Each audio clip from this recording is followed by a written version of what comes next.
surely that couldn't be, because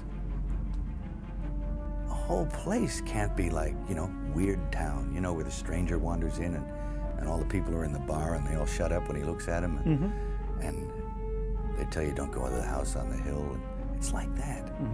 For decades, Hollywood projected glamour, wealth, and celebration. Award ceremonies, red carpets, flashing cameras. The illusion was powerful. Behind that polished image, however, darker allegations circulated quietly, dismissed as conspiracy or paranoia. When Mel Gibson began speaking in the 1990s about disturbing patterns inside the industry, he was quickly labeled unstable. Studios distanced themselves. Media outlets mocked him. The narrative was simple. He had lost touch with reality. But years later, events unfolded that forced many to reconsider. At one point, Gibson himself questioned his own suspicions. He admitted stepping back and wondering whether he had misread situations, whether he had unfairly assumed sinister motives behind certain behaviors. It seemed irrational to believe that something so deeply corrupt could exist in an environment so publicly celebrated. Yet as time passed, elements of what once seemed implausible began surfacing in mainstream headlines. The release of legal documents connected to Jeffrey Epstein exposed a network of abuse tied to powerful figures. Films like Sound of Freedom brought human trafficking into public conversation. Fiction and documented evidence began to overlap in unsettling ways. The realization was sobering. Some fears dismissed as exaggeration were grounded in reality. And that raises a question that lingers uncomfortably. If certain warnings proved accurate, what else might have been dismissed too quickly? Throughout history, deserts have symbolized testing grounds. In biblical narratives, the desert is where individuals confront truth stripped of illusion. For Gibson, the desert was not a barren landscape of sand. It was Hollywood itself, an environment of influence, contracts, public praise, and private negotiations. During the 1990s, while most observers saw only wealth and success, he described a hidden dynamic operating beneath the surface. In interviews that now sound strikingly direct, he spoke of an unspoken agreement governing relationships in the industry. According to him, betrayal was normalized. Silence was expected. If someone crossed a line, the response was not outrage, it was negotiation. He summarized it bluntly. You cannot afford to react emotionally. You cannot allow resentment. You must continue making deals. At the time, such comments were interpreted as bitterness. Critics argued he was projecting personal grievances. It was easier to frame his perspective as paranoia than to consider the possibility that structural corruption might exist within elite circles. But Gibson maintained that what he described was not personal drama. It was systemic behavior. He stated that in the early 1990s, he had approached authorities with names of individuals allegedly involved in abuse. He insisted that some remained active and protected. His words were direct. There are people involved in serious wrongdoing who continue operating, shielded by wealth and influence. He portrayed an ecosystem where reputation functioned as armor and financial power muted scrutiny. According to his account, the problem was not isolated misconduct, but a culture that discouraged exposure. His analysis also extended beyond business ethics into moral language. He framed what he witnessed as a struggle between conscience and compromise. Using vivid imagery, he described figures within the system as lacking empathy, individuals willing to dismantle moral boundaries to preserve advantage. Stripped of metaphor, the core message was this: institutions can evolve mechanisms that prioritize profit and protection over accountability. In 1998, he openly stated that Hollywood operated primarily as a financial engine. In such an engine, relationships could become transactional. Loyalty could be temporary. Harm could be rationalized as collateral. He emphasized that betrayal was not seen as a personal offense, but as part of the structure. Emotional reaction was considered weakness. Adaptation was considered professionalism. From his perspective, that normalization of moral compromise created conditions where more serious abuses could remain concealed. When a culture trains participants to ignore small violations, larger ones become easier to hide. Years later, the Epstein scandal introduced documented evidence of exploitation networks involving high-profile individuals. Epstein, a financier with vast connections, built an infrastructure that allegedly facilitated abuse of minors in secluded locations, protected by influence and prestige. What made the case particularly disturbing was not only the criminal conduct, but the level of access involved. Private jets, exclusive properties, social circles populated by leaders in politics and business. These were not marginal figures operating in obscurity. Epstein's arrest initially suggested accountability. His subsequent death in custody generated controversy and speculation, leaving unresolved questions. Nonetheless, court documents and investigative reporting revealed patterns of exploitation that shocked even seasoned observers. When U.S. authorities released extensive records tied to the case, the scale of the allegations became undeniable. Testimonies described organized systems of recruitment and coercion. Names of prominent individuals surfaced in flight logs and legal filings. While inclusion in documents did not automatically equate to criminal guilt, the association itself challenged the assumption that elite status guaranteed integrity. For those who had previously dismissed industry warnings as fantasy, the revelations were destabilizing. Gibson had spoken about networks operating above conventional scrutiny. He suggested that power, when combined with immunity, could distort moral judgment. The Epstein case illustrated how influence can delay or complicate investigation. According to documented evidence, the infrastructure sustaining these crimes relied not merely on secrecy, but on intimidation and reputation management. Legal teams, financial leverage, and social alliances formed a protective barrier. The more unsettling implication was structural.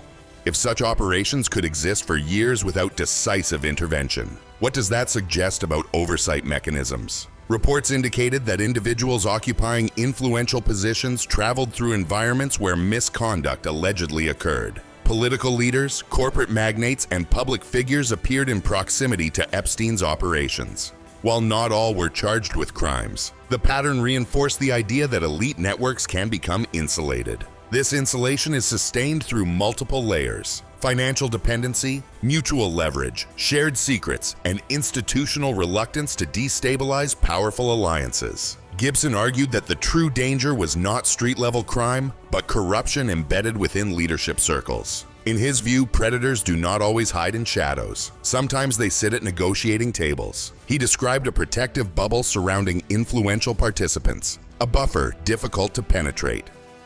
Through ordinary inquiry, challenging that structure, he suggested, carried consequences. Whistleblowers historically face retaliation. Financial ruin, reputational damage, and personal risk are common deterrents. In systems governed by concentrated power, silence becomes currency.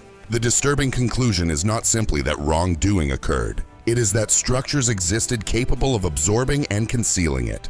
When examining the arc of events, from early warnings to public dismissal to documented scandal, the lesson is not about one individual being vindicated. It is about how societies process uncomfortable claims. Reflexive rejection can feel safer than investigation. The central warning Gibson articulated was not that evil hides in obvious criminal spaces. It was that corruption can integrate itself into respectable environments. It can wear tailored suits. It can fund charities. It can attend galas. The tension remains unresolved. Even after files are released, even after headlines fade, uncertainty lingers. Networks do not dissolve overnight. Influence recalibrates. The larger issue extends beyond Hollywood or a single financier. It concerns accountability within elite systems. When wealth accumulates without transparency, when reputation suppresses inquiries, when criticism is pathologized as paranoia, conditions form where exploitation can survive. History repeatedly shows that power resists exposure,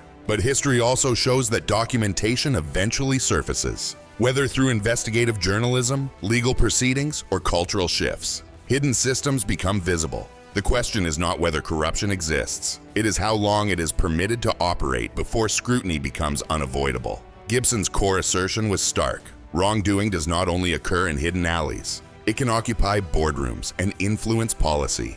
It can persist because it is profitable. And if that is true, then vigilance cannot be selective. Accountability must apply equally, regardless of wealth, status, or public image. The unsettling reality is not merely that certain crimes happened.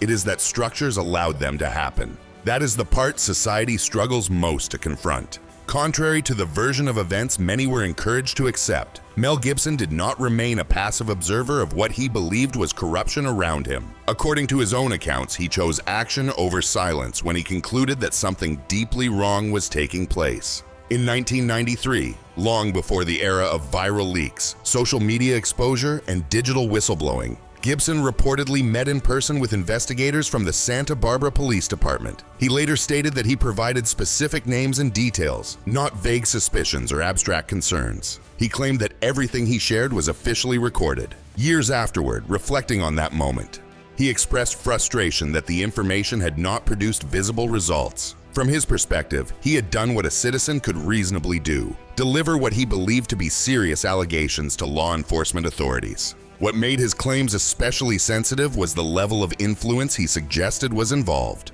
He indicated that some of the individuals he referenced were not fringe operators, but respected figures with public stature and institutional backing. According to Gibson, the issue was not isolated misconduct, but a network sustained by silence, mutual protection, and professional prestige. If such a structure existed, challenging it would not be without consequence. Gibson has implied that speaking openly about powerful figures effectively placed him at odds with unwritten rules governing elite circles. In industries built on relationships and access, deviation from internal loyalty can carry a cost.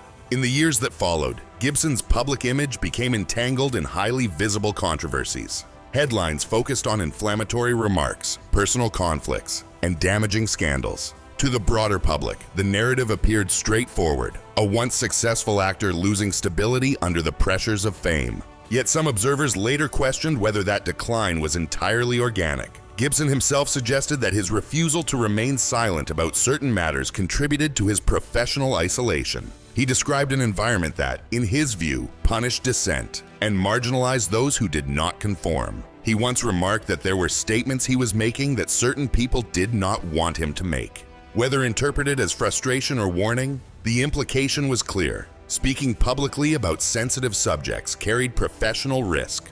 Hollywood, like many power-centered industries, functions through reputation and access. If credibility is damaged, opportunities disappear. Gibson described this dynamic as a system capable of dismantling a person standing swiftly and decisively.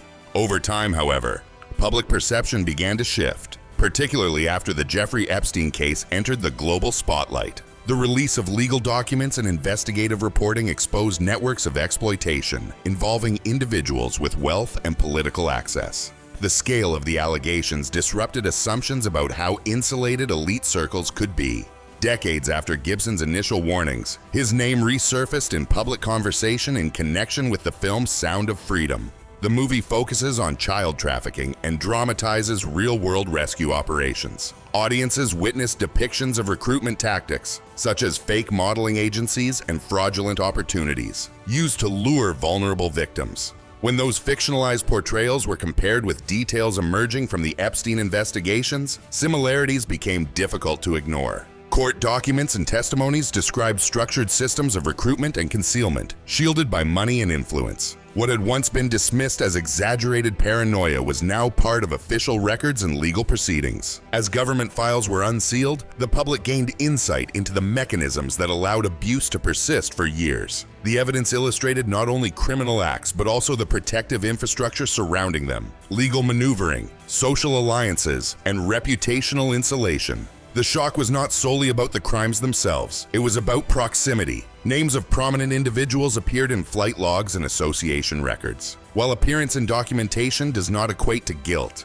the visibility of elite connections shattered the belief that power automatically ensures ethical conduct. In that context, Sound of Freedom was no longer perceived simply as dramatic storytelling. For many viewers, it became a cultural moment, a catalyst for discussion about trafficking, corruption, and institutional silence. Cinema, in this instance, functioned as a spotlight rather than mere entertainment. Gibson has consistently argued that uncomfortable subjects must be addressed openly. The strong audience response to the film suggested that public appetite for confronting difficult realities had grown. Looking back, the portrayal of Gibson as merely unstable appears more complicated. He himself reflected on the irony of being labeled paranoid, only to see elements of his warnings echoed in documented scandals years later. He described the experience as surreal, questioning his own instincts, then discovering that events validated them. Official documents did not transform him into a hero, nor did they erase past controversies. However, they altered the conversation. What once sounded implausible was now part of judicial history. Historically, individuals who challenge powerful systems often encounter resistance. Institutions prioritize stability and reputation. Allegations threatening that stability are frequently met with skepticism or dismissal. The larger issue extends beyond one actor. It concerns how society evaluates claims that implicate influential networks. Do we reflexively reject them as conspiratorial, or do we maintain space for investigation? The Epstein case demonstrated how wealth and influence can delay accountability. It also showed that exposure, though slow, can eventually pierce layers of protection. For many people of faith, these developments carry moral and spiritual significance. They interpret the eventual unveiling of hidden wrongdoing as affirmation that truth, however delayed, emerges. Regardless of worldview, one lesson is clear: power structures require scrutiny. Silence benefits those with the most to lose from transparency. The metaphor often invoked is that of the desert, a place of testing and revelation. Gibson has described his own experience in Hollywood as such a trial, a confrontation between conscience and career preservation. Whether one views him as whistleblower, controversial figure, or something in between, the sequence of events has reshaped public discourse. Conversations that once seemed fringe now occupy mainstream platforms. The essential question remains: how should society respond when allegations implicate its most powerful members? Protection of the vulnerable requires vigilance. Accountability demands consistency. And public awareness depends on willingness to examine uncomfortable evidence. If you found this analysis valuable, share your thoughts. What role should media, film, and public figures play in exposing difficult truths? Subscribe for continued discussions on culture, accountability, and the intersection of power and ethics. May peace be with you.